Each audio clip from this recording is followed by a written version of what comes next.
Lihim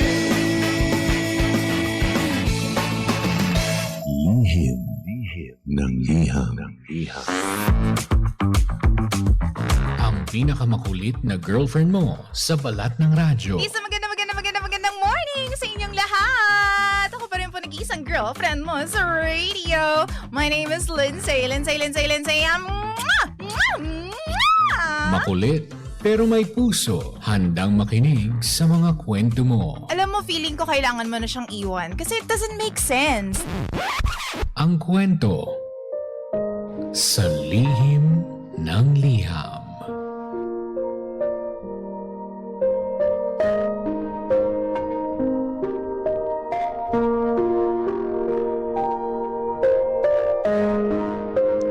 Mahal kong Lindsay. Tawagin niyo na lamang po ako sa pangalang Candy. Meron po akong karelasyon dati sa loob ng 5 years. Opo, 5 taon kami. First boyfriend ko po siya at first girlfriend niya rin ako. Sobrang spoiled po ako ng boyfriend kong yun. Kapag may gusto ako, ibibigay niya kagad nang hindi nagdadalawang isip. Kusa niya akong binibilhan ng mga bagay na alam niyang gusto ko kahit gaano pa kamahal. Hindi rin ako halos kumikilos sa bahay kasi siya lahat ang gumagawa para sa akin. Siya yung naglilinis, kumukuha ng tubig, naghahanda ng pagkain, naglalaba, at kung ano-ano pa. Para talaga akong prinsesa kung tratuhin. Minsan, nagrereklamo na nga yung mga magulang niya. Masyado naman daw akong ginagawang prinsesa. Wala daw ba akong kamay?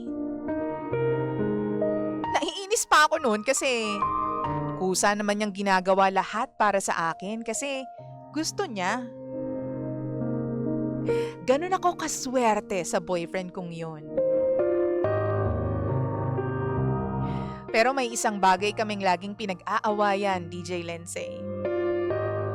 Kapag may tampuhan kami, hinahayaan niya lang ako.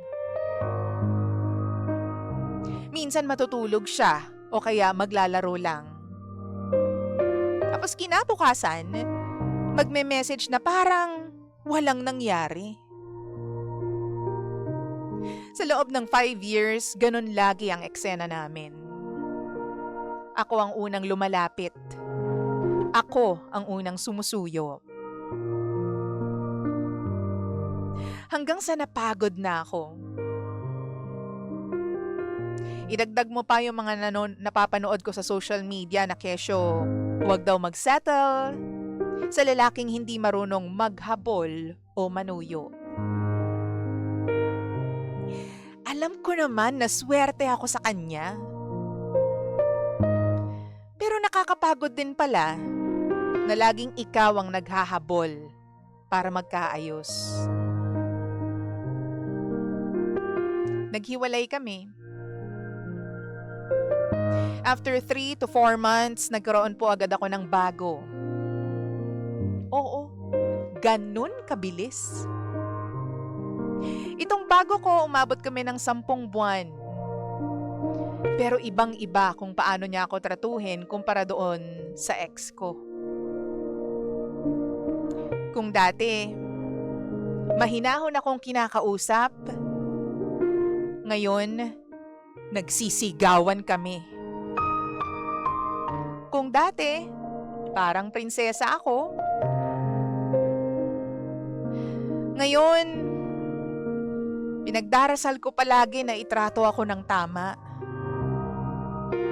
Kung dati ramdam kong mahal na mahal ako, ngayon, hindi na ako sigurado sa pagmamahal na natatanggap ko.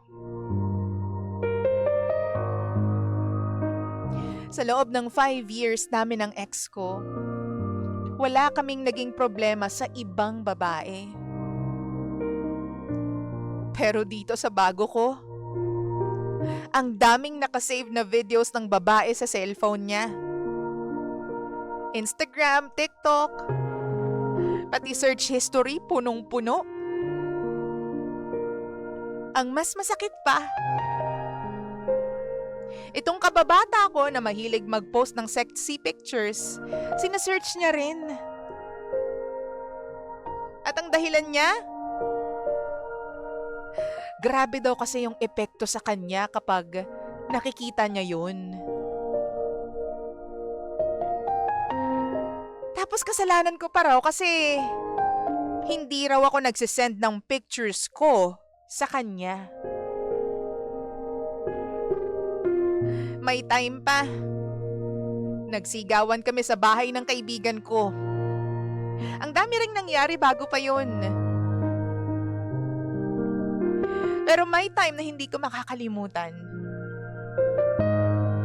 Yung siya mismo yung nakipag-break tapos ako, nagmamakaawa ako sa kanya. Oo. Nagmakaawa pa ako sa lalaking ganon.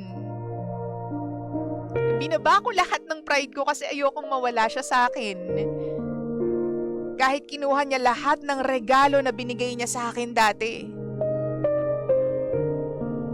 Pero kahit nagpakababa na ako, hindi niya pa rin ako pinansin. Nung time na yon, handa na sana akong mag-move on kasi sabi ko, at least, sinubukan ko. Pero bigla siyang pumunta sa bahay. Nag-uusap ulit kami. Naging okay.